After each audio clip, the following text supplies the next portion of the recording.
qui m'avait donné l'idée un petit peu de cette rencontre, puisqu'il avait, à l'occasion de la fête de l'UMA, il avait présenté un ouvrage, je dirais, sur la maladie d'Alzheimer. Et donc, il est très, très critique à l'égard de la manière dont cette maladie a été utilisée, en tout cas, et presque. Donc, voilà. Et donc, je m'étais dit, ce serait bien de faire une table ronde à partir de cette question et sur la situation de la jeunesse âgée, hein, on va dire les choses comme ça, et surtout que le Covid, enfin le confinement,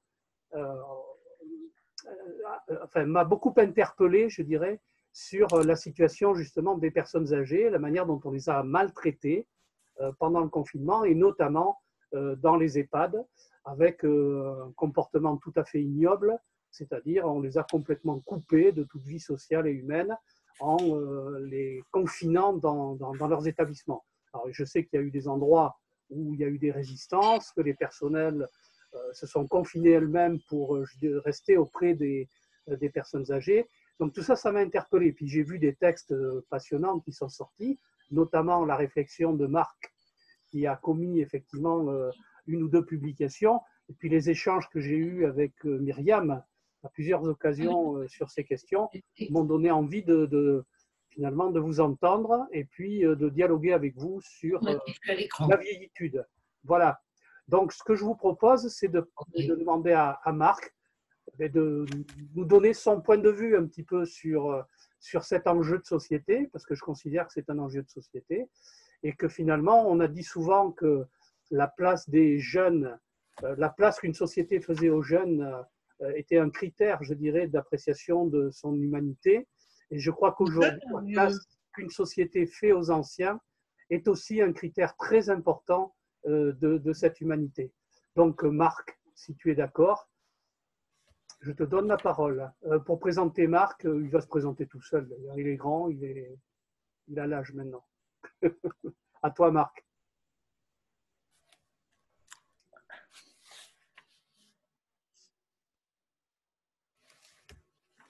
C'est bon? Tu nous entends, Marc? Nous, on ne l'entend pas. Ouais. Est-ce que tu nous entends?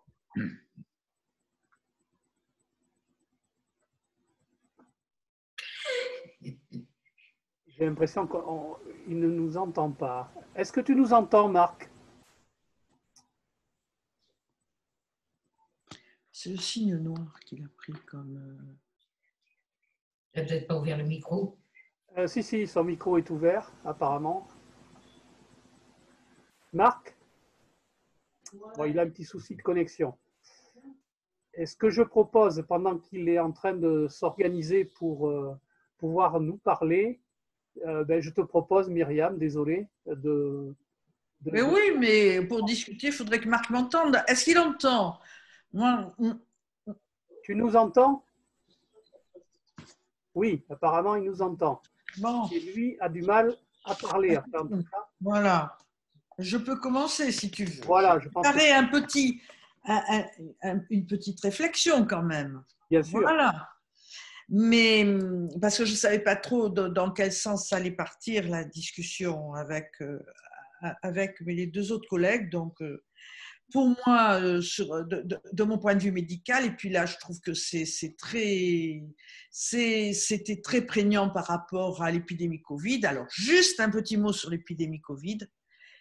Je pense que plus qu'un problème, bon, ça a été un problème épidémique, une pandémie, ça a été en soi, tout seul, ça a été un révélateur de nos fragilités et de nos dysfonctionnements. Donc, ce n'est pas étonnant que comme toute épidémie ou tout problème ou toute catastrophe naturelle, hein, elle interroge un des groupes des fragiles, c'est-à-dire les vieillards. Donc, ce n'est pas étonnant, mais on aurait pu prendre comme indicateur d'autres sites. Alors, moi, comme je travaille auprès de cette population, je veux bien m'en occuper particulièrement. Et je dirais qu'on va rencontrer là les deux façons qui s'intéresse au vieillissement dans ma profession, je dirais qu'on peut regarder le vieillissement comme un problème qui est catégorisé par l'âge et le déclin organique et qui est marqué par des critères de performance à maintenir dans la conformité. On est avec des normes. Et cette conformité à maintenir le plus longtemps possible ou alors à traiter. Donc là, le vieillissement est un problème. Et le problème d'un problème, c'est qu'il doit être résolu. Donc tout doit être mis en œuvre pour résoudre le problème du vieillissement, qui est quand même assez curieux parce que finalement, il ne correspond pas aux critères d'un problème. Il concerne tout le monde, il se pose naturellement dans le champ de la vie, il est de l'ordre de l'inévitable, on peut se poser des problèmes hein, sur qui a-t-il à résoudre dans le vieillissement. Alors, si on est dans ce schéma-là où on s'intéresse donc au problème du vieillissement, il va falloir le traiter. Ou bien alors, il y a une autre façon d'aborder le vieillissement qui est de se dire qu'on est dans une continuité de la vie et qu'il ne s'agit pas de traiter de son expression biologique, mais d'en faire l'aboutissement d'une existence singulière. Et cette existence singulière, elle se pose des questions comme on a des questions dans toute notre vie. Et à ce moment-là, elle est conviée à assumer ses limites et à porter jusqu'au bout son potentiel de liberté, comme à n'importe quel autre moment de la vie, mais de façon spécifique. Et dans ces conditions-là, on est dans une perspective de continuité dans le temps et d'expression de la liberté et de reconnaissance de la dignité de la personne. Donc ces deux perspectives sont en fait assez inégalement mixées dans notre corps social et selon la façon dont on va aborder, soit dans le sens problème à traiter, anomalie à quantifier, performance à maintenir d'un côté, et de l'autre, écoute à une trajectoire, une continuité de vie qui est engagée dans un cursus social ou familial, eh bien, on va mettre en place des outils extrêmement différents et des pratiques, pour nous, sur le plan médical, des pratiques professionnelles très différentes. Si on est dans le premier cas, on va voir un chaînage on va voir se mettre en place un chaînage d'interventions, de protocoles qui vont s'articuler en relais les uns avec les autres et dans une succession de silos d'inclusion. C'est-à-dire que si une question se pose ou un problème chiffré, il va correspondre à un intervenant qui va être dans une spécialité, laquelle spécialité ne va pas forcément être en lien avec les autres spécialités qui sont concernées par ce qu'on va appeler la polypathologie liée au vieillissement. Ce qui fait qu'on voit par exemple, comme exemple, eh bien, on peut avoir des psychogériatres qui cohabitent avec des oncogériatres et bien entendu, il n'y a pas de lien. Moi, je n'ai jamais vu de congrès entre la gérontopsychiatrie et l'oncogériatrie. Alors, dans ces conditions, on travaille sur des statistiques, on va travailler sur des évaluations quantitatives, des anticipations, des réponses codifiées selon les principes d'évaluation quantitative, avec un gros souci, mais ce qu'on a vu avec le Covid, ce qu'on appelle la traçabilité. Donc, on va tracer la vieillesse et les problèmes qui y sont liés. Alors, s'il s'agit du second cas, dans l'autre perspective, le souci ne va pas être de compter, le souci ne va pas être de classer, le souci va être d'adapter la disponibilité des ressources à la demande, aux besoins, grâce à un éventail de compétences dont ce qui va être discuté, c'est l'accessibilité. Et les capacités de s'impliquer dans la diversité de situations particulières, c'est-à-dire qu'on va être avec la notion de flexibilité. Dans ces conditions, le souci des prestations, ça ne va pas être de faire du chiffre, mais ça va être d'être en interaction complémentaire, en temps réel, et elle va être plus centrée sur la volonté des acteurs en présence, mais je crois que ça, on l'a bien vu. Quand Dominique nous parlait tout à l'heure des EHPAD dans lesquels le personnel a choisi de se confiner avec les personnes qui risquaient d'être atteintes ou qui étaient atteintes, parce que j'ai un collègue coordonnateur qui a eu une épidémie dans son institution, et ils se sont organisés pour mettre en service stable les personnes qui avaient déjà eu le Covid, donc qui n'étaient plus sensibles, et lui-même est resté confiné. Et quand on voit s'affronter les deux points de vue dans certaines institutions où le personnel s'est confiné avec ses résidents, on a vu l'inspecteur du travail chargé de la qualité des conditions de travail débarquer dans les institutions et dire que ce confinement des personnels avec les résidents représentait une pratique illégale, et il a demandé à chacun de retourner chez soi en répondant aux critères de qualité du premier schéma. Bon, je trouve que c'est intéressant de voir que ça s'est illustré parfaitement avec l'histoire du Covid. Dans le schéma où on est en train d'assumer des problèmes, pas des problèmes, d'assumer des questions d'existence, de répondre aux questions qui se posent sur le terrain. Dans ces conditions, les professionnels n'interviennent plus dans des silos hermétiques les uns aux autres, mais ils travaillent sur un mode de tuilage. Ce qui veut dire que l'intervention d'un professionnel ou l'intervention d'un décideur, toute décision, se prend en tenant compte non seulement des besoins auxquels entreprendre répondre la procédure ou le processus, mais surtout en tenant compte aussi du besoin des autres acteurs qui interviennent autour de la situation. Ce qui fait que c'est à la fois le soutien d'une trajectoire de vie de la personne concernée et en même temps le soutien de la décision du professionnel en aval et en amont de leur inscription dans la prise en charge. Donc voilà, juste dans ces conditions, la priorité va être donnée au suivi, à la continuité du projet et non pas à la performance du service prestataire.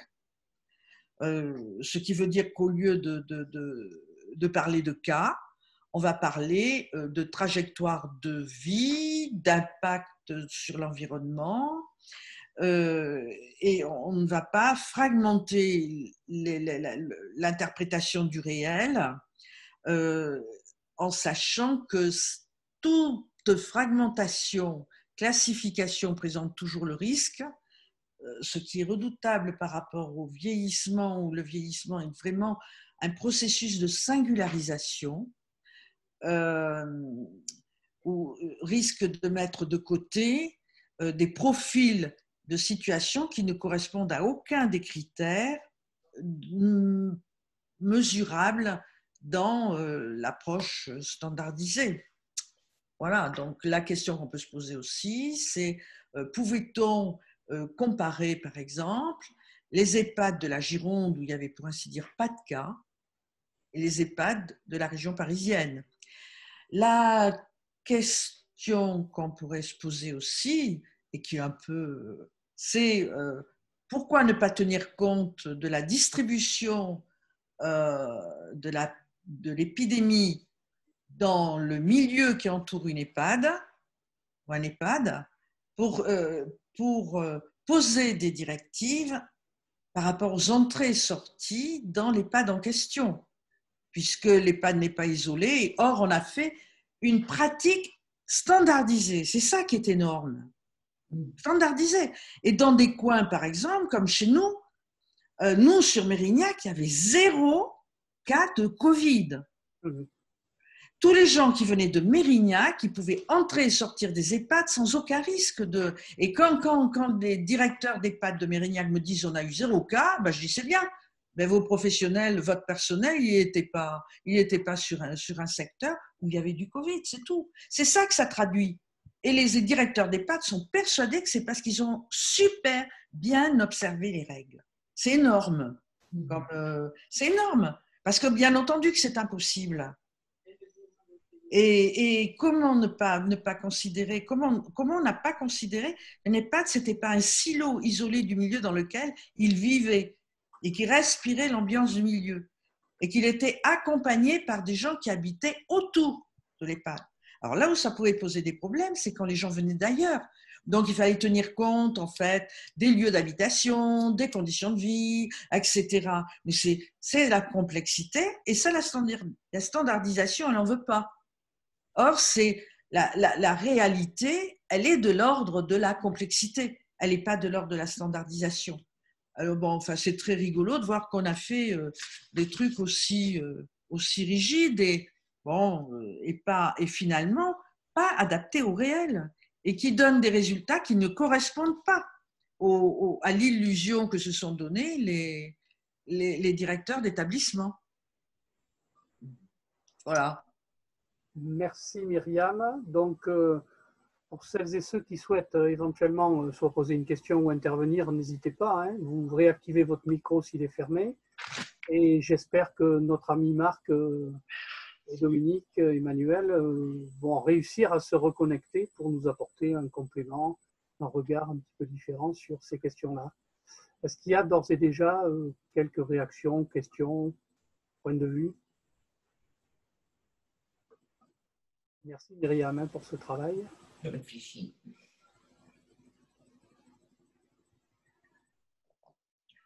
Myriam, ce que tu disais là immédiatement, c'est qu'en fait, des EHPAD comme celui de Mérignac auraient dû rester ouverts.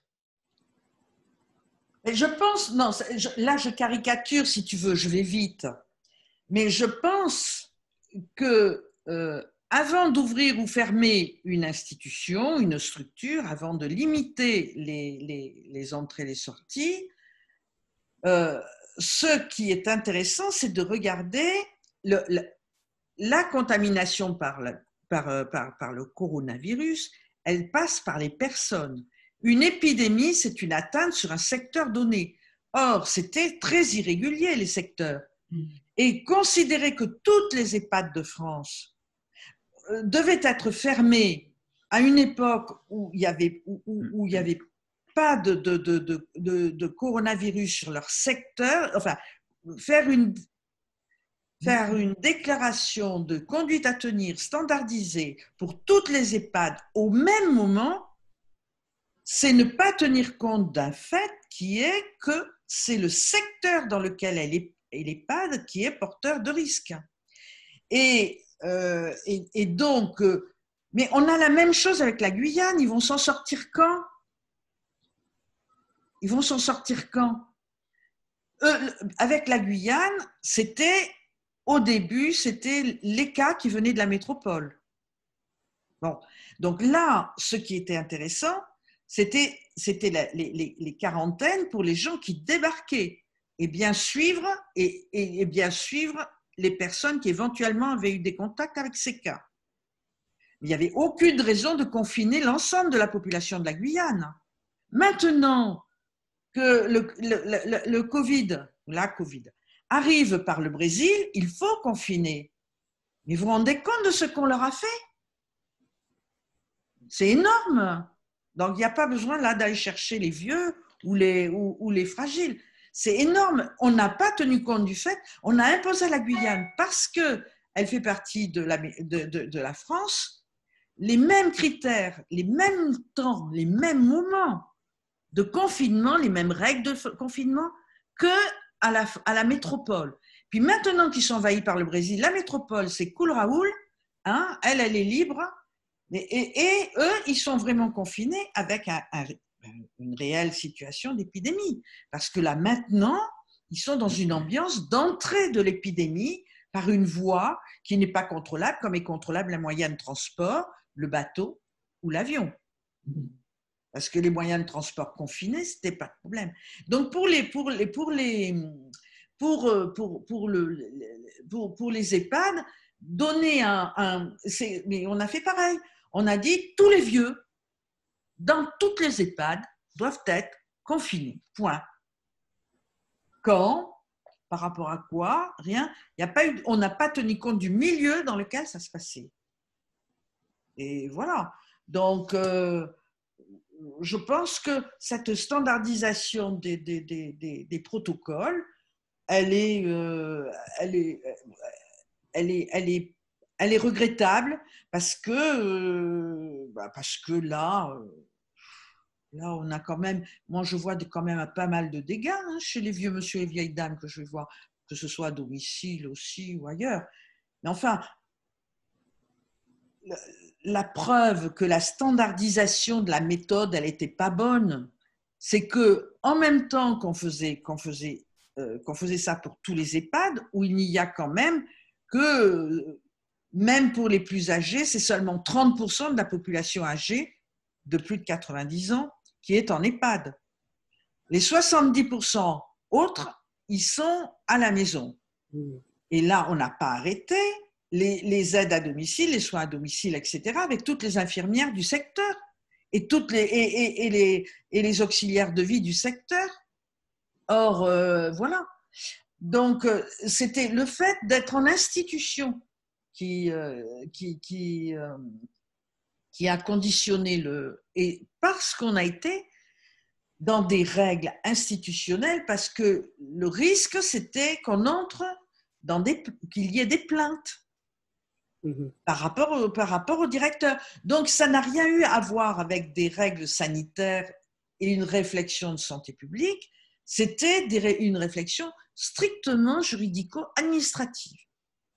Mais qu'après, on donne les résultats en termes de sanitaire, c'est un peu énorme, sauf si on pousse l'évaluation du confinement jusqu'à faire une évaluation après des effets secondaires du confinement. Ça va être très, très important. Mais s'il s'agit de ne compter que par rapport au coronavirus,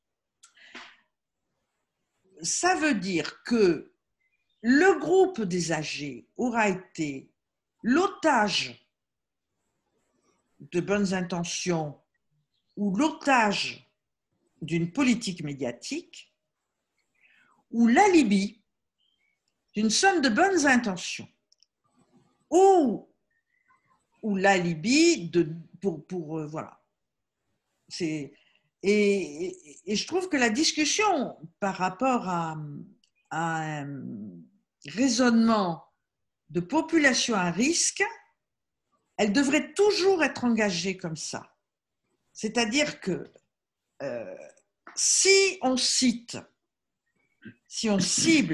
une population à risque, à partir du moment où on se met à travailler, est-ce qu'on cherche vraiment à faire quelque chose pour cette population à risque, c'est-à-dire est-ce qu'il y a une sincère finalité d'amélioration de leurs conditions, ou est-ce qu'on n'est pas en train de monter un projet qui les capte, c'est-à-dire une population captive, et là l'EHPAD pour moi est une bonne image, on les capte et on en fait les alibis ou les otages d'un programme qui n'a pas forcément une finalité très altruiste. Alors, c'est toujours plus ou moins, c'est normal qu'il y ait toujours un petit peu d'intérêt ailleurs que pour la population cible. Comme on dit, il faut vivre. Moi, je pense que, par exemple, avec le confinement, c'est sûr que les marchands de fauteuils roulants, ils vont gagner du beurre, là. Mais bien sûr, alors, c'est pas très mal. Si on a son fils marchand de fauteuils roulants, on est content. Mais comment dire, il ne faut pas que ce soit tout dans l'otage ou la Libye. Et là, c'était terrible quand notre copine, là, je vais être obligée d'aller chercher sa publication, là, qui a publié dans Télérama, cette femme merveilleuse, Ariane. Oui, tout à fait. Oui, et qui dit, quand même, elle en était arrivée en étant vieille et avec son Covid à se demander si elle aurait dû ne pas avoir le Covid, non pas pour ne pas mourir du Covid, parce que de toute façon, on risque d'autant plus de mourir qu'on est vieux de quoi que ce soit, hein, une chute, un accident de voiture, le Covid ou autre chose, ou bien alors si c'était pour ne pas aller occuper des lits d'hôpitaux qui devaient être disponibles pour les plus jeunes. C'est vrai. Alors, il y avait un gros problème éthique qui se posait. Est-ce qu'on les confine pour eux-mêmes, pour pas qu'ils soient, pour pas qu'ils meurent, pour pas qu'ils soient plus dépendants, ou est-ce qu'on fait un confinement pour qu'ils ne viennent pas à l'hôpital, parce que il y a besoin de l'hôpital pour faire autre chose. On va se débrouiller. Voilà, pour d'autres populations. Et ça, c'était voilà. Ah, d'accord, ok. Bon, écoute, on va continuer comme ça. Hein, je vais vous excuser. Il n'entend rien, il ne joue pas. Ce sera pour une prochaine. Bon, heureusement que je t'ai dit oui, hein. Eh bien oui, parce que tu vois, alors, là c'est des raisons techniques. J'aurais dû tester avec eux, effectivement, la connexion au préalable. Mais ça sera pour d'autres initiatives. Mais merci en tout cas. Mais tu y es pour rien, hein. Tu y es pour rien, parce que moi, je t'ai appelé un quart d'heure à l'avance, on s'est testé. Hein. Alors moi, par contre, oh là là. Oui. Alors là, par contre, je suis... Est-ce que vous m'entendez? Oui. Mais on ne peut pas. Ah, si, ça y est. Oui, moi, j'ai un pare-feu qui m'a bloqué Zoom, donc j'ai repris sur mon téléphone portable. Je suis d'accord. On t'entend. Oui, on t'entend. On t'entendait. J'ai eu son médecin. On devrait réajuster le traitement. Mais l'impression que l'on a, c'est que toute cette crise a été gérée avec un gros volet de protection, de se mettre hors attaque judiciaire. Le téléphone, ça et ça remet en lumière le fameux principe de précaution, qui est finalement le principe des précautions, il est lié au risque que l'on peut avoir d'être attaqué sur le plan judiciaire. Oui. C'était à tous les niveaux. Oui, mais le principe de précaution, il est dans le premier schéma. Et là, vous nous entendez? Oui. Ah oui, on voit Monsieur Losson, on voit le nom. Est-ce que vous nous entendez maintenant? Oui, tout à fait. Bon, ben c'est bon. Eh bien, écoute, alors, on va te passer peut-être la parole directement. Non, continuez. Non. Myriam est intervenue pendant que vous avez le son, il vaut mieux en profiter. Non, ça doit être bon maintenant. Ne vous inquiétez pas, continuez. Bon, on continue, mais n'hésitez pas à un moment, dès que tu sentiras, Marc, que tu auras envie de nous faire partager. Voilà. Est-ce qu'il a entendu? Il n'a rien entendu de ce qu'on a discuté avant. J'ai entendu je vous ai entendu, si vous ne nous entendiez pas, mais nous, on vous entendait. Ah, c'était ça ma question. Donc, voilà. Vous nous entendiez. Ben alors, réagissez, allez-y. Donne-nous ton approche à partir, tu vois, moi, ce que j'ai beaucoup aimé, que tu as écrit. Simplement, c'est vrai que moi, ce que j'avais à dire, essentiellement, d'une part, ce qui m'a un petit peu effrayé avec le confinement, c'est d'abord le fait que… Ah, mais on vous voit, bonjour. Alors Voilà. Oui. Moi, j'ai essayé dans 2-3 articles sur Facebook ou à droite à gauche, essayer d'expliquer un petit peu ce que j'avais déjà écrit dans les années 75-80. J'ai été pendant 10 ans directeur d'une maison de retraite à Lormont, les Coteaux. Ouais, J'ai été 10 ans directeur de cet établissement et j'avais eu l'occasion à l'époque de publier un article dans Le Monde où je faisais une comparaison entre les maisons de retraite et les camps de concentration. Cet article, il avait fait beaucoup de bruit puisqu'il m'avait même entraîné à un retrait de signature par ce qu'on appelait à l'époque la DRAS, qui était avant la RS, qui m'avait retiré pendant une semaine ma signature de directeur. Et je m'étais fondé sur 3 éléments pour expliquer la comparaison de la similitude entre les camps de concentration et les maisons de retraite. Je vais donner ces 3 éléments. Et surtout, ce que j'écris aujourd'hui en 2020, c'est que la situation, elle n'a absolument pas changé, de rien. Même si on a dépensé quelques milliards, si on a privatisé la moitié des établissements pour personnes âgées, mais en tout état de cause, cette similitude, elle me semble toujours identique à l'observation que j'avais faite dès les années 75. Cette similitude a été basée sur 3 points. Donc, le premier, c'est que les personnes qui rentraient en maison de retraite ou aujourd'hui en EHPAD n'ont pas demandé, ne sont jamais demandeurs pour rentrer, avoir une habitation, une chambre, une maison, un habitat dans une EHPAD. Ils en sont contraints par les services sociaux, voire par leur famille, ou alors ils anticipent le côté pénible de leur vie quotidienne pour leur famille et ils vont se forcer pour soulager leurs enfants. Mais il n'y a pas, aujourd'hui, on estime à peu près qu'il y a 80% des personnes qui rentrent en EHPAD qui n'ont absolument pas demandé à rentrer en EHPAD. Ça, c'était le premier point. Donc, c'est le fait que les personnes sont placées. Aujourd'hui, on ne dit plus qu'elles sont placées, on dit qu'elles sont orientées. Elles sont dans un parcours sécurisé, mais ça correspond à ce qu'on appelait un placement, un déplacement de la personne d'un logement vers un établissement. La deuxième comparaison avec le camp de concentration, c'était le caractère grégaire, la grégarité, le grand nombre.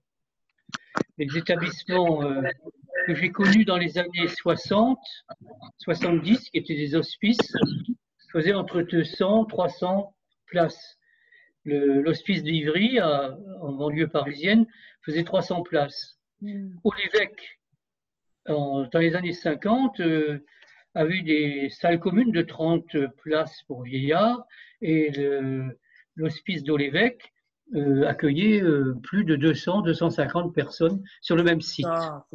Donc la grégarité est une des caractéristiques du traitement de l'accompagnement des vieilles personnes. C'est-à-dire qu'en fait, les établissements sont 10 fois trop grands. Une habitation normale, une habitation familiale, c'est une habitation dans laquelle on habite à 5, 6, à 10. Au-delà de 10, c'est très compliqué. Et si on est 10 personnes, dont 7 ou 8 qui sont handicapées ou qui sont âgées, l'habitation devient une infirmerie. C'est plus une maison. Le caractère grégaire, c'était la deuxième comparaison avec le camp de concentration. Et la troisième, c'est qu'on rentre en EHPAD, on rentrait en maison de retraite en 1975, on rentre toujours en EHPAD, mais on n'en sort jamais vivant. Le nombre de sorties d'EHPAD, le nombre de projets de vie dans lesquels il y a un projet pour aller habiter autre part qu'à l'EHPAD est pratiquement inférieur à 1%. Les projets individuels de chacune des personnes qui habitent en EHPAD. Donc, ces 3 caractères, le fait d'être placé, le fait dans un habitat grégaire d'un grand nombre de personnes et le fait de jamais en sortir vivant, même si on a le désir d'en sortir, ça me semble être aujourd'hui des caractères qui sont tout à fait identiques à ce qu'on a connu à l'époque des hospices, puis au niveau ensuite, à un moment de l'humanisation dans les maisons de retraite. Et on a toujours un livre qui passe totalement inaperçu, mais qui revient un petit peu en édition. Je l'ai revu pour la première fois chez Mola, édité en collection de poche. C'est La vieillesse de Simone de Beauvoir. On n'en parlait plus depuis pratiquement 40 à 50 ans de ce livre. Facilement 30 ans. Donc, ce que je voulais expliquer dans mes articles, dans mes textes, c'est qu'effectivement, le confinement, il ne fait que révéler une situation qui n'a pas changé depuis 40 ou 50 ans. Alors, elle interroge sur la place des vieilles personnes dans la société. Ce que je voulais simplement dire, c'est que je travaille beaucoup et j'ai beaucoup travaillé dans le secteur du handicap. Le confinement, l'atteinte aux droits privés, aux droits élémentaires, c'est le droit de sortir, au droit de visite, a été identique dans les établissements pour personnes handicapées que dans les établissements pour personnes âgées. On a la même atteinte à un droit élémentaire, le droit de circuler, de se déplacer et de recevoir. Sauf que dans les maisons d'accueil spécialisées, par exemple, il y a eu à peu près, mais facilement, au moins 10 ou 12 fois moins de décès dus au coronavirus que dans les EHPAD. Alors, si on essaye de comprendre pourquoi il y a eu moins de décès dans les maisons d'accueil spécialisées où des personnes handicapées sont très, très dépendantes, elles sont toutes d'un niveau équivalent à un GIR 1 ou un GIR 2, pourquoi il n'y a pas eu de décès dus au coronavirus, pourquoi il y en a eu moins ou très, très peu? Tout simplement parce que le prix de journée d'une maison d'accueil spécialisée en 2020 en France, c'est 2 fois par jour le prix de journée d'une EHPAD. Ça veut dire 2 fois plus de personnel dans une maison d'accueil spécialisée que dans une EHPAD. Donc c'est révélateur. Ça veut dire qu'effectivement, le manque de moyens qui est notoire, c'est-à-dire que lorsque j'étais directeur de maison de retraite en 1975 à Lormont, une aide-soignante faisait entre 17 et 18 toilettes par matin. Voilà. En 2020, dans beaucoup d'EHPAD de notre département et de d'autres régions, une aide-soignante fait toujours entre 12 ou 13, voire plus, soins de toilettes tous les matins. 40 ans d'écart, une productivité qui s'est multipliée par plus de 100, une richesse nationale, un PIB qui s'est multiplié de façon extraordinaire en France, et la situation de l'accompagnement des vieilles personnes est restée inchangée. Voilà ce que je voulais dire, ce que j'ai écrit un petit peu dans mes derniers textes sur Facebook. Voilà. Merci Marc pour ton témoignage. Si vous voulez rebondir, oui. Voilà. Et qui est-ce qui a envie de réagir? Myriam, si tu as envie, mais les autres aussi, hein, bien sûr, qui sont présents ici avec nous. Oui. Moi, j'ai connu les EHPAD peut-être pas de 80, allez, avec un petit peu de retard par rapport à Marc. De 85 à maintenant, je trouve quand même qu'elles ont fait énormément de progrès et qu'il y a beaucoup d'efforts, d'attention du personnel. Il y a un discours quand même qui s'est attaché à reconnaître les besoins singuliers des personnes. Et je trouve que la violence de l'épisode Covid, c'est que ça a été, comme en soins palliatifs, ça a été une grosse bousculade par rapport à tous ces efforts de formation et d'attention qui avaient été développés par les équipes.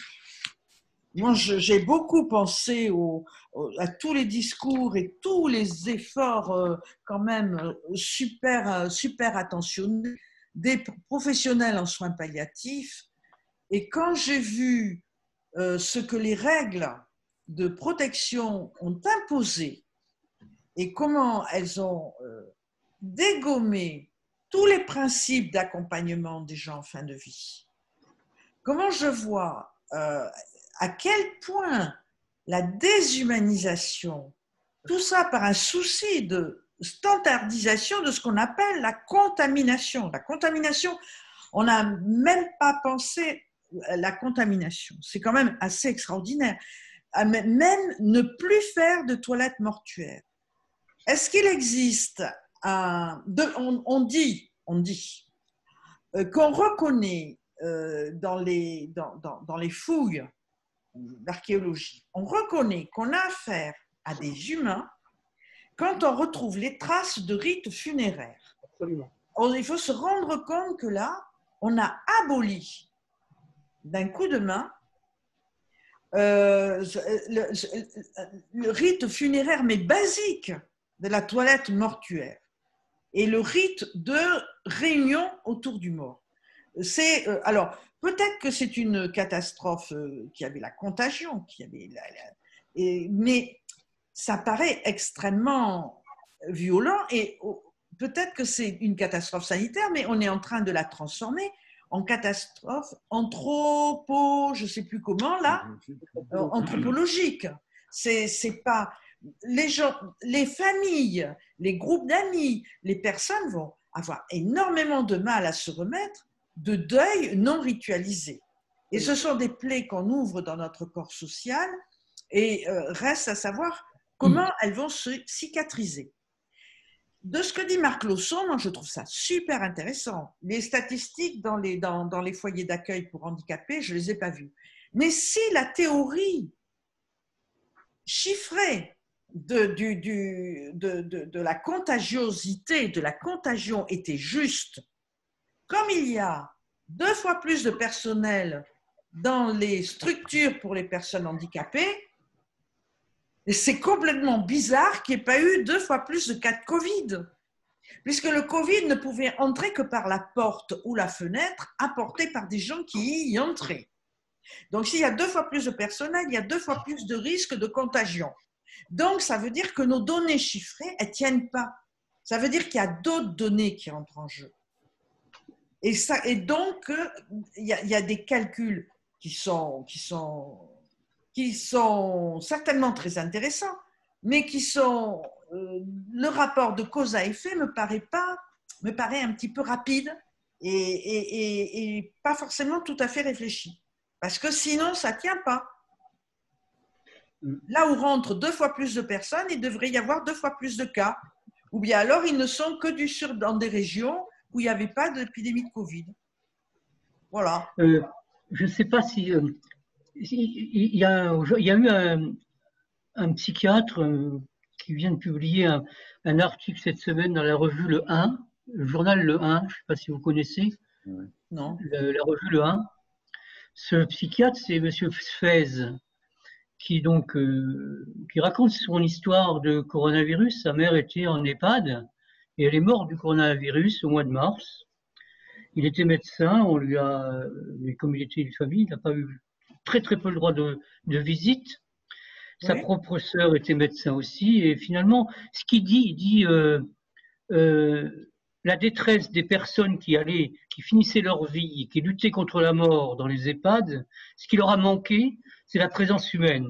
Oui, mais on est bien d'accord. Oui, mais c'est pour ça que dans les masses, dans les foyers, le fait qu'il y ait plus de personnes, il y avait sans doute plus de risques que des personnes rentrent atteintes de l'épidémie. Mais il y avait surtout le fait qu'il y avait beaucoup moins de personnes au chevet. Mais c'est ça, mais ça montre bien que ce n'est pas le chiffre de virus qui rentre. Non, c'est pas le fait qu'il y ait plus de personnel qui accroît le risque. La surmortalité effrayante des EHPAD liée au coronavirus, pour moi, c'est un abandon des personnes, un abandon à leur sort par une insuffisance qui est habituellement une insuffisance d'accompagnement, mais qui est notoire, mais qui est violente en temps normal, et qui n'a pas permis à ces personnes tellement faibles de survivre. Ouais. Marc Lausson, on a affaire en EHPAD, je crois qu'il faut qu'on soit conscient aussi qu'on a affaire en EHPAD à des gens qui sont proches de leur fin de vie. Il faut reconnaître aussi qu'en EHPAD, on a affaire à des gens qui, effectivement, ne meurent pas parce qu'on ne les bouge pas et qu'il n'y a aucun événement intercurrent qui vient les toucher. Et que ce soit le coronavirus ou un autre événement qui les bouscule, il y avait plein de gens qui sont en fin de vie aussi. Oui. Donc, moi, je vois, il y a une EHPAD dans laquelle je suis passée il y a quelques semaines. Ils ont eu 10 cas de coronavirus dans leur institution. Ils avaient organisé un secteur correctement isolés pour faire la quarantaine, etc.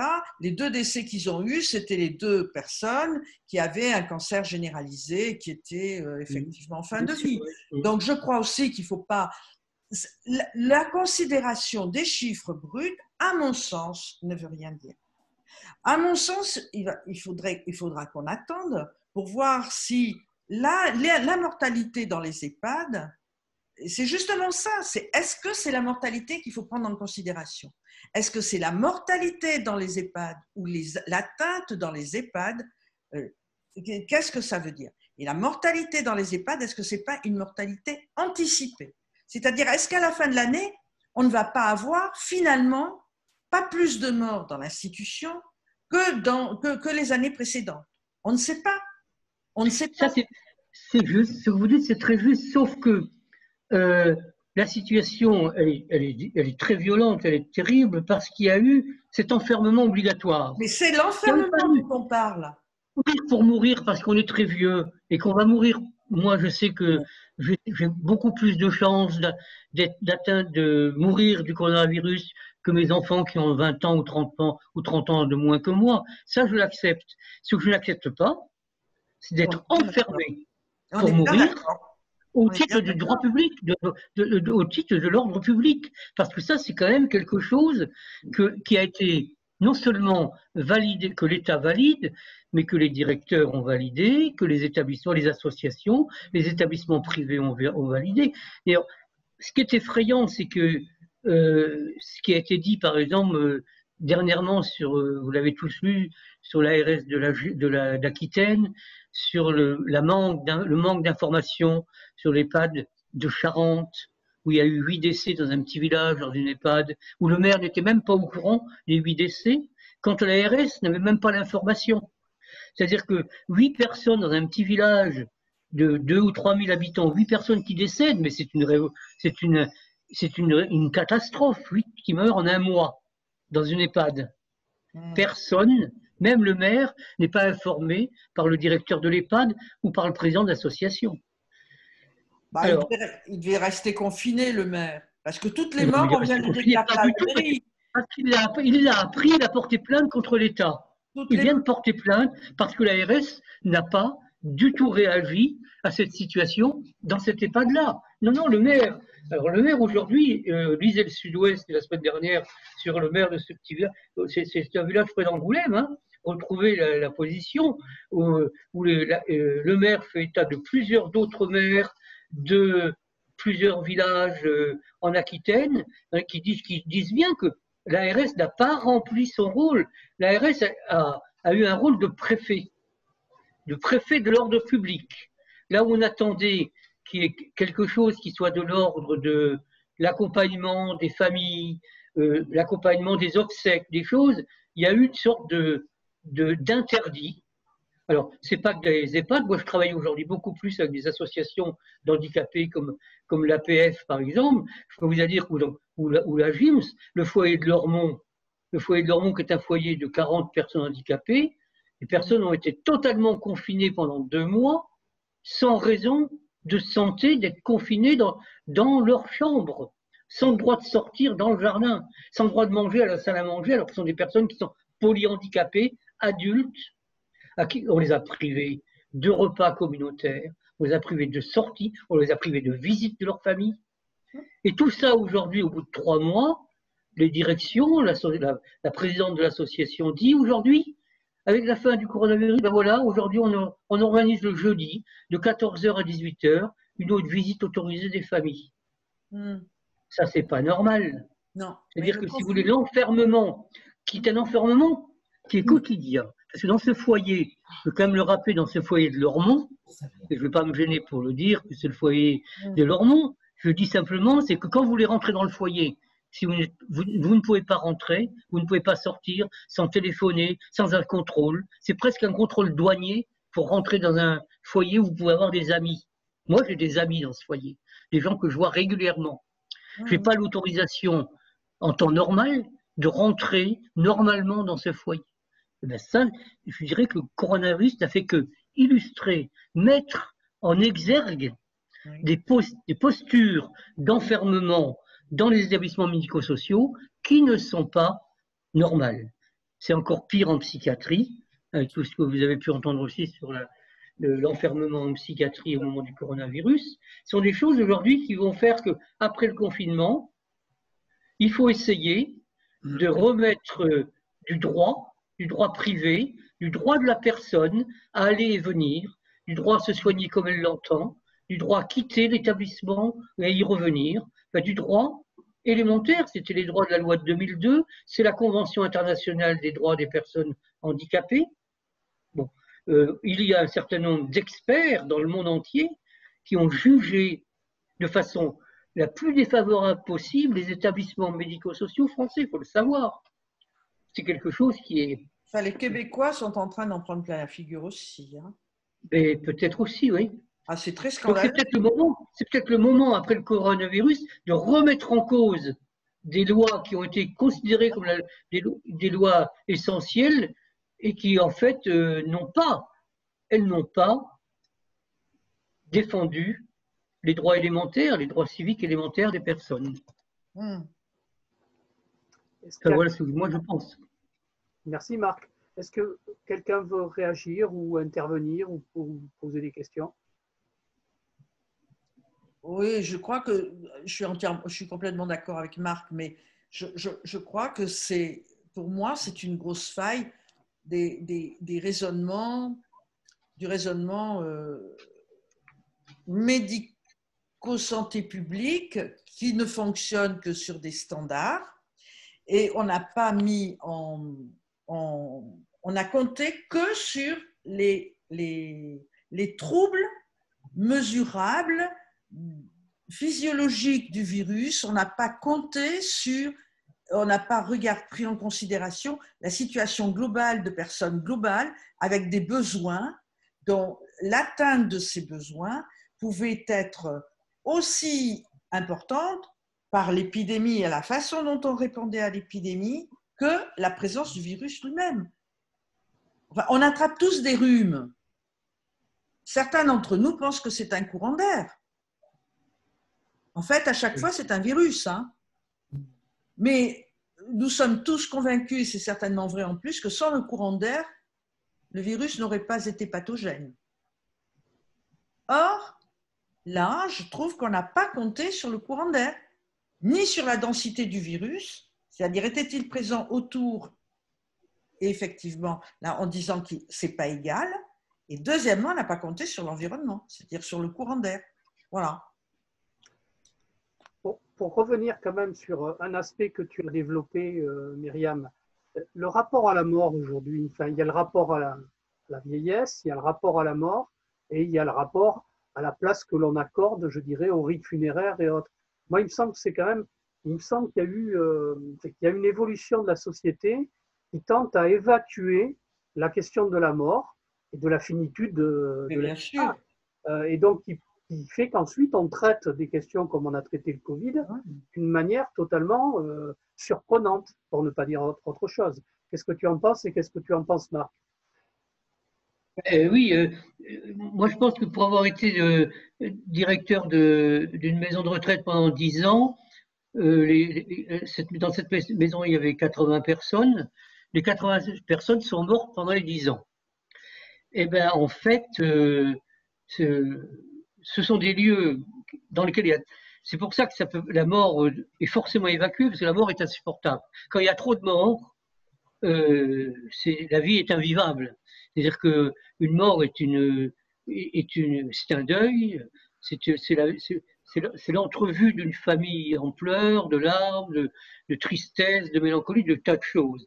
Bon, si effectivement, dans une EHPAD, et par nature, si on réunit 80 personnes ou 50 personnes très très vieilles, elles vont toutes mourir en même temps pratiquement. Et on ne peut que l'éviter, la mort, on ne peut que l'exclure. Inconsciemment, l'organisation, l'institution, d'un point de vue anthropologique, elle va l'éliminer. Même en temps normal, même pas en temps de coronavirus, en temps normal, nous avions par exemple, dans l'établissement, nous avions un dépositoire. nous faisions les cérémonies dans l'établissement, parce que les personnes ne pouvaient plus se déplacer pour aller à l'église. Le curé, il a eu du mal à accepter que les cérémonies se fassent dans le grand salon. Toute la vie s'arrêtait en plein dans la salle à manger dans le salon, parce qu'une personne était décédée, qu'on allait l'accompagner. Ça, c'est quelque chose, si vous voulez, qu'aujourd'hui, dès qu'une personne décède en EHPAD, hop, elle part dans le funérarium ou dans le dépositoire des pompes funèbres. Rien que ce geste de la déplacer du lieu où elle a vécu, de la faire quitter au titre de l'hygiène sa chambre, les personnes restées sur leur lit. Moi, mes grands-parents, mes 2 grands-mères, je suis allé leur dire au revoir sur leur lit, dans leur chambre à coucher. Ça m'a marqué considérablement. Mais ça n'existe plus. Donc, en fait, c'est vrai que si on imagine qu'il n'y avait pas des maisons de vieillards, on pourrait restaurer l'accompagnement, la fin de vie et la mort, célébrer la mort des personnes, mais si on n'était pas dans des lieux aussi catastrophiques, quoi, aussi dramatiques par le nombre de personnes qui vont tous mourir en même temps. Une famille, elle est composée de 3 ou 4 générations. Une EHPAD, c'est pas une famille, c'est une seule génération. La plus âgée, celles qui ont plus de 80 ans, qui vivent tous ensemble. C'est quelque chose de dramatique pour les personnels, c'est quelque chose de dramatique pour les gens qui sont dans l'EHPAD. Donc oui, il faut vraiment inventer un autre lieu de vie. Il faut faire ce qu'on appelle les EHPAD sans mur. Par exemple, moi j'ai beaucoup travaillé actuellement en région avec l'association des petits frères des pauvres à Paris, qui essaye de développer des projets d'EHPAD sans mur. Les gens sont en EHPAD chez eux. C'est tout à fait possible, mais complètement. Ça existe encore. Le lobbying aujourd'hui des EHPAD, qui sont les EHPAD privés, sont un vrai lobbying de rentabilité financière.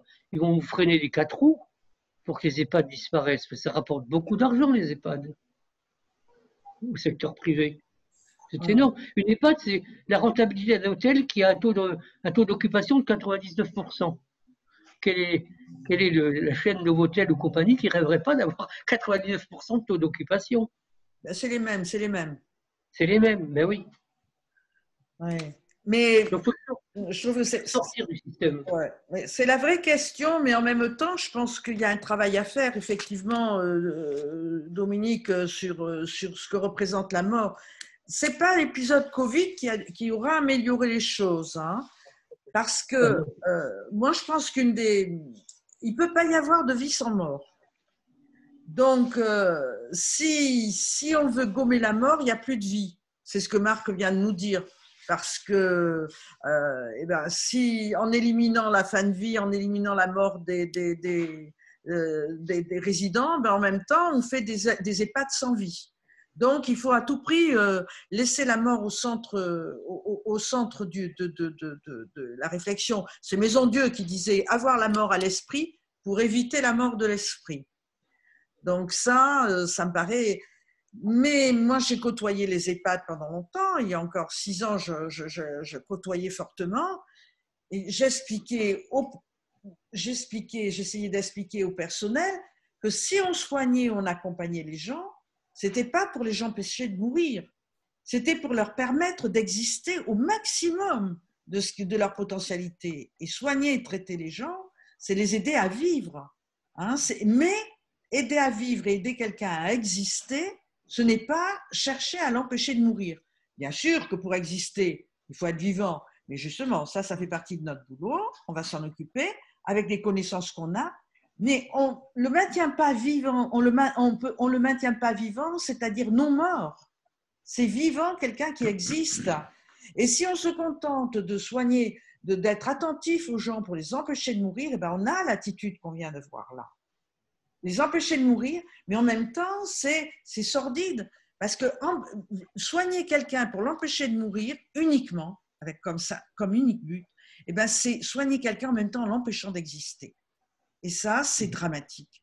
C'est priver quelqu'un de tout sens et de toute essence. Et on a après, en poupée russe de dignité, de droit d'écoute. Et ça, c'est terrible.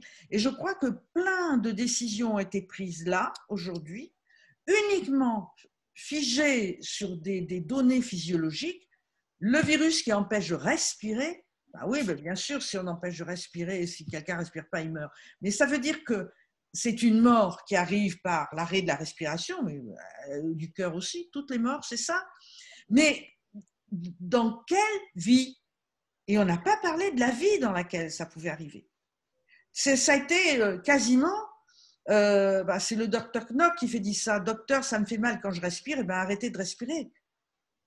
Vous savez, le point de côté, là, ça me fait mal quand je respire, ben arrêtez de respirer, donc vous aurez plus mal. Et là, j'ai l'impression qu'on a eu un raisonnement aussi court et aussi enfantin. Je trouve qu'on a été très immature dans nos prises de décision.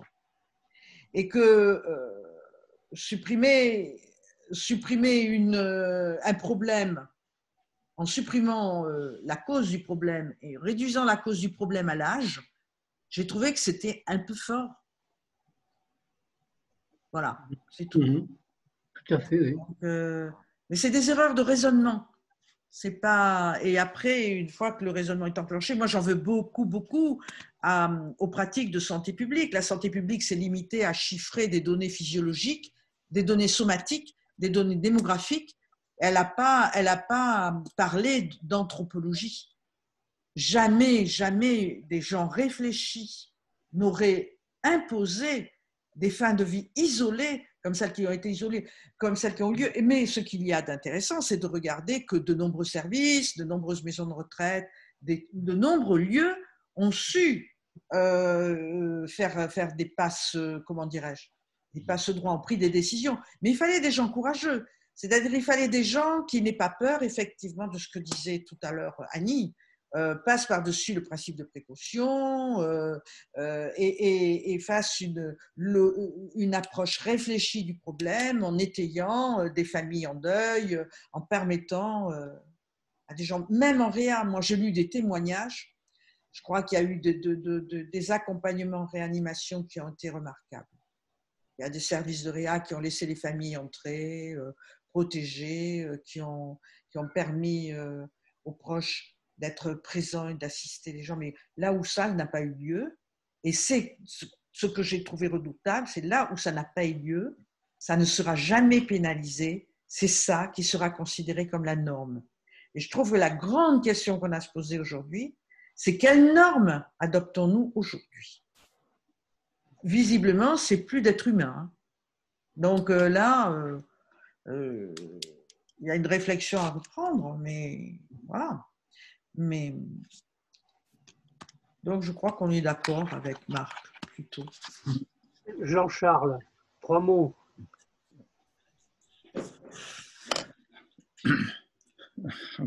Il n'y en a plus, hein. Il n'y en a plus de mots. On a fini. Non, là, sur le malaise de la non-prise, de la non-permission à quiconque de dire comment il voulait vivre, de ceux qui voulaient supporter ou pas, c'est pas possible, quoi. Que l'on soit soignant, que l'on soit patient, plus personne d'autre n'avait le droit à parler, quoi. Ben, c'est normal puisqu'on ne pouvait plus respirer. Ouais. Martine? Oui, je vais saluer Marc. Marc, je suis Martine Vidal. Oui, bonjour. Ça fait Bonjour. longtemps. Ça fait très longtemps, Marc. Tu sais, dans les basses de la page, ça s'est très bien passé. Ils ont fait la fête pendant tout le confinement. Ils ont à Villeneuve-d'Ornon et à Mérignac, quand on les avait en visio, ils faisaient la fête. Vous aviez qui en visio? Vous aviez qui en visio? Les directeurs, et puis qui portaient témoignage de ce qui se passait. Ah, les directeurs qui fassent la fête, ça ne m'étonne pas. Après, il faut peut-être interroger les résidents. Ne sois pas médisant. Il faut interroger les résidents et leurs familles. C'est surtout dans les masses. Ouais. Je pense mais sans doute que c'était bien à la page, moi je ne sais pas. Moi j'ai des mauvais retours de partout, aussi bien dans le secteur handicap que dans le secteur EHPAD. Juste une chose, Marc, est-ce que tu ne crois pas que dans les masses, il y avait bien moins de visiteurs que dans les EHPAD? Ben, tu sais, j'ai été aussi 7-8 ans directeur de maison d'accueil spécialisée. Le lien le plus fort des résidents, c'était avec leur famille, c'était pas avec le personnel, hein. Pour beaucoup, c'était leur famille. C'est une maman ou un papa d'enfant polyhandicapé devenu adulte, ça reste son bébé, hein. Toute sa vie, ça reste son bébé, même s'il est en masse. Alors, tu sais, ce lien, il est très, très fort. Je ne suis pas sûre qu'il y ait autant de visites en masse qu'en EHPAD. Je sais pas, moi, je n'ai pas Il y a l'impression. moins d'enfants. Il y a moins de petits-enfants. Il y a moins d'enfants. C'est sûr, il n'y a plus qu'une génération. Il y a la fratrie aussi, quand même. Si, la fratrie. Oui, mais les neveux et nièces ne viennent pas beaucoup. Les frères et sœurs viennent beaucoup. Non. Tandis que les petits-enfants, auprès des vieux, mais moi là, avec ce qui se passe, ma grande peur, c'est qu'on découvre que les enfants sont pleins de microbes et interdire la visite des enfants en EHPAD. Hein. Oui. Ça, moi, ce que ce soit un truc qui reste. Moi j'ai peur. Enfin, comment dire, je suis extrêmement prudente et je ferai beaucoup par rapport à ce qui peut rester comme schéma de ce qu'on a enclenché, quoi. Oui. Ah oui, mais vous avez raison, parce que maintenant, je pense que la crise de la pandémie est finie, on espère. Les gens sont morts, il y a les vivants. Pour moi, l'important, c'est qu'est-ce que la société, qu'est-ce que nos hommes politiques, est-ce que nous, les associations, les familles, nous, les citoyens, qu'est-ce qu'on va faire pour améliorer un système qui est tombé en carcéralité au moment d'une crise. Qu'est-ce qu'on fait pour que ça ne se repasse pas? Ben oui, justement, je pense que la discussion qu'on a là, elle est on va dire, elle n'est pas neutre. Je pense que si on aide le regard qui va se poser a posteriori sur tout ça, si on l'aide à avoir d'autres indicateurs que des indicateurs chiffrés du nombre de virus qu'il fallait pour infecter quelqu'un, du nombre de médicaments qu'il ne fallait pas donner ou qu'il fallait donner, enfin bon, bref, toutes les discussions sur des standards qui vont être faciles à recueillir. Si on arrivait à introduire d'autres données, c'est-à-dire des interviews des personnes endeuillées, le suivi, enfin maintenant on sait parler de deuil pathologique, le suivi de ces endeuillés, les modifications des pratiques de contact physique, parce que là, il va rester déjà, c'est plus possible maintenant quand on est dans une institution, dans un milieu de soins, d'avoir une toilette avec des contacts de mains. Tout est fait avec le gant. On n'est plus jamais touché. Donc là, il va y avoir des pratiques qui vont se modifier et voir ce que ça fait, quoi. Je crois qu'il faudrait réfléchir avec des anthropologues, des psychologues et des gens sur le rapport de l'homme au toucher, le rapport de l'homme à son espace et la notion de transmission. Ça, je crois que vieillir, c'est passer dans une étape de notre vie où ce qui est important, c'est ce qu'on transmet. Et là, quand même, parler de transmission autour d'un virus, c'est pas mal, non? Vous ne trouvez pas que c'est un bon... Mais je crois qu'il y a un truc là. C'est un symbole porteur. Et qu'est-ce que c'est que la transmission? Alors, il y a la transmission, la peur de la mort, mais moi, je trouve que c'est effrayant pour les enfants de leur montrer à quel point c'est effrayant d'avoir peur, qu'il vaut mieux ne voir personne plutôt que de prendre le risque de mourir. On est bien barré là. Ça va être courage fuyant. Hein. Là, on a fait un bataillon de gens qui vont se replier. Nos enfants, ça va être terrible. Enfin, nos petits-enfants. C'est courage fuyant. l'affrontement, le toucher, c'est pas possible, c'est invivable. Mais donc des tas de symboles, je crois qu'il faudrait les mettre et c'est important parce que la pente là, mais elle ne fait que s'amorcer, il faut travailler dessus. Elle a bien commencé avec le sida. Là, elle est en train de prendre un truc au-dessus. Le truc? Je dis, elle a bien commencé avec le sida. Qui nous a Exactement. beaucoup... Je trouve le rapprochement super. Pareil, on pouvait faire la même bourde avec le sida. Tout à fait. L'exclusion. Et on l'a fait. Hein. On l'a fait. La stigmatisation des personnes atteintes du sida, elle était très très forte dans les années 90 et 2000. Comment ? Il y a eu une réaction et elle a marché. Ouais. Mais sur le plan des relations, de l'interrelation, je veux dire qu'alors qu'on était dans une phase, entre guillemets, je dirais, de libération sexuelle et autres dans les années 70-80, en 90-2000, on assiste à quelque chose qui cette libération. Jean-Claude, tu souhaitais intervenir? Jean-Claude Masson. Oui, ben, non, je ne souhaitais pas particulièrement, mais puisque tu m'y incites. Ah oui, on insiste. Deux choses assez brièvement. Alors évidemment, moi je ne fais pas du tout partie du monde de la médicale, ni de près ni de loin, je viens d'un monde totalement différent. Ces deux choses m'ont extrêmement surprise et m'ont tout à fait, enfin vraiment m'ont étonné. La première, et qui se rejoignent d'ailleurs tout en fait, c'est l'utilisation du terme de distanciation sociale. Je trouve que ce terme est tout à fait symptomatique du libéralisme ambiant, c'est-à-dire l'exacerbation de l'individu et quelque part la recherche permanente de l'isolement de l'individu. Parce que là, il y a une vraie, de mon point de vue, véritablement une recherche de l'isolement. L'exemple des gants me paraît... En effet, j'ai constaté l'usage de gants, par exemple. C'est tout à fait symptomatique de ne plus toucher l'autre. L'autre est un danger potentiel. L'autre est un danger potentiel, il faut le fuir. Ça, quand même, ça me surprend. Pour votre information, parce que je ne sais pas si j'en ai pas parlé, je crois, à Condorcet, mais j'ai rencontré, vous connaissez certainement, du moins pour certains d'entre vous, Cheikh So, qui est un copain sénégalais. C'est un musicien, il habite Bègle d'ailleurs, tu devrais le connaître, tu le connais certainement, Dominique. Bien sûr. Un Cheikh So, ouais. S-O-W. Oui. Au Sénégal, il parle de distance de précaution.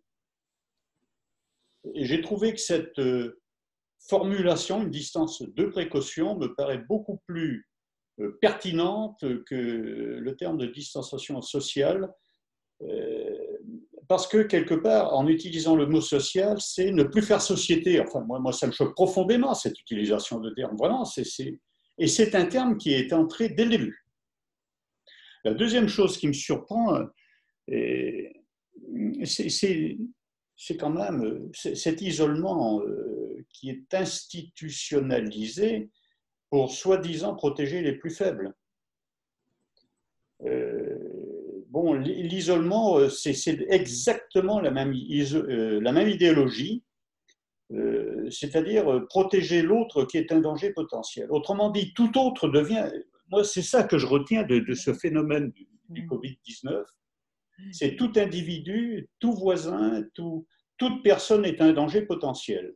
Et vous avez dû le constater vous-même dans les rues en vous promenant. Si jamais vous tout sautez dans votre coin, paf, il y a tout le monde qui passe de l'autre côté du trottoir. Ça ne vous surprend pas? C'est bien pour avoir des places dans le bus. D'accord. Ce que je veux dire simplement, c'est qu'on instille l'idée que l'autre est un... Je répète, enfin, vraiment, ça me... je ne vais pas me lancer dans... Mais vraiment, ça me questionne, ça. Cette stigmatisation de l'autre, a priori, moi, me choque profondément, mais vraiment profondément. Et enfin, c'est la même chose. L'isolement, d'une part, c'est comme dans les camps de concentration dont parlait Marc Lausson. Quand les gens avaient le typhus, on les réunissait dans le même baraquement, foutait le feu au baraquement, point barre. Et on réglait plus ou moins le problème. Voilà. Donc, si on veut faire pareil, il n'y a qu'à c'est vraiment très, très surprenant. Bon, la deuxième chose qui me surprend, enfin la dernière chose, je dirais, enfin, voilà, pour m'arrêter là, hein, c'est que j'ai la redoutable sensation d'une grande incompétence au niveau des principaux responsables des agences de santé et autres, ANS, ARS, bidule, truc, machin, dont on ne sait pas trop à quoi ça sert, du moins pour le Pékin. Mais vraiment, j'ai vraiment la sensation d'une grande incompétence. Hein. Je suis très inquiet. J'ai écouté hier soir un dénommé Raoult, je ne sais pas si vous l'avez écouté. J'ai trouvé sa prestation. Moi, l'individu me paraissait de prime abord un peu bizarre. Voilà, je m'arrêterai là dans la schématisation du professeur Raoult. Ceci étant, il m'a impressionné par ce qu'il disait, et en particulier dans la remise en cause des principaux responsables de l'agence de santé. Et disait-il, et c'est une question qui me touche par ailleurs, parce que j'ai constaté cela, ce sont des gens, semble-t-il, qui sont complètement coupés de la réalité du terrain. En particulier, ce qu'il disait, c'est que le responsable de l'ANS n'était pas un médecin, mais était devenu un épidémiologue, enfin bon, quelqu'un qui voyait le monde à travers des chiffres, des statistiques et des choses comme ça, mais qui ne faisait plus de médecine. Et en vous écoutant à travers ce que vous disiez, c'est-à-dire, moi je vais simplifier, mais bon, j'arrive à un âge où a priori je risque d'aller en maison de retraite pas très très longtemps. Ce que je veux, c'est vivre, et si possible, la mesure du possible, avec un peu de bonheur. Le bonheur est une idée qui doit être maintenue même dans les maisons de retraite. J'ai l'impression que cette idée de bonheur reste toujours neuve, et particulièrement dans les maisons de retraite, me semble-t-il. Et ça, je pense que les médecins confrontés à la réalité des personnes dans les maisons de retraite, ils le connaissent. Je suis tout aussi persuadé que les principaux responsables sont complètement déconnectés de ces réalités-là. Qu'est-ce que c'est le bonheur d'une personne en maison de retraite? Je n'ai pas de bonheur ça n'existe pas, mais j'aimerais bien qu'il y ait un débat. Et ce débat, on peut l'avoir en maison de retraite, on peut l'avoir avec les handicapés, on peut l'avoir dans les prisons, on peut l'avoir dans de nombreux lieux où les gens sont privés aidez-moi, d'autonomie et de liberté. Ils sont isolés. Enfin, hein, ils sont isolés. Je répète, la notion de bonheur dans tous ces lieux de privation de liberté, parce que bon, hein, d'une manière générale, on va rester là, me paraît très, très... Enfin, c'est une question digne d'une civilisation avancée. Je m'arrêterai là. Bien. Dernière réaction de Marc et puis de Myriam, et puis d'autres éventuellement. Bon, rapidement, c'est vrai, cette question du bonheur, c'est très important. C'est d'abord le fait, je dirais, au-delà du bonheur, c'est pour les personnes qui sont dans des institutions médico-sociales ou hospitalières de longue durée, hein, comme l'hôpital psychiatrique, dans les longs séjours. Mais dans les établissements sociaux et médico-sociaux, pour des séjours qui sont très longs aussi, qui peuvent aller de 1 an à 12 ans, à 30 ans de vie. Certaines personnes dans des maisons d'accueil spécialisées ou dans des foyers de vie rentrent à 20 ans, ils vont passer 40 ou 50 ans dans le même lieu. On n'est pas, on va y passer que 2 ou 3 ans, heureusement, mais c'est quand même très long, 2 ou 3 ans. La question du bonheur, elle est importante. Moi, ce que je mettrais en priorité, au-delà, avant la question du bonheur, c'est la question du droit à avoir une vie de citoyen normale et pas d'exception. Depuis longtemps, beaucoup d'associations réclament le fait que dans les institutions, les personnes qui habitent dans longue durée soient considérées comme des locataires de droit commun et non pas comme des résidents, ou comme on disait d'antan, des pensionnaires. Le régime d'un résident est un droit d'exception. Ce n'est pas un régime de droit commun comme le bail, par exemple.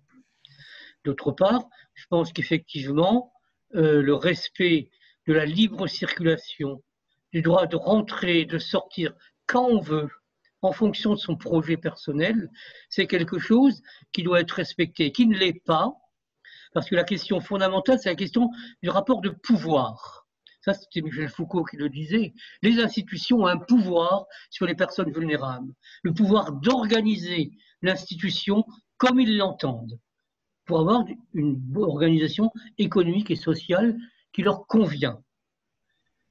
Toute organisation très hétérogène, très diversifiée, très mosaïquée, une grande mosaïque de projets, plus de diversité, de particularités, plus c'est compliqué et plus c'est nécessaire pour pouvoir vivre, comme disait monsieur, heureux, avoir un peu de bonheur dans la vie.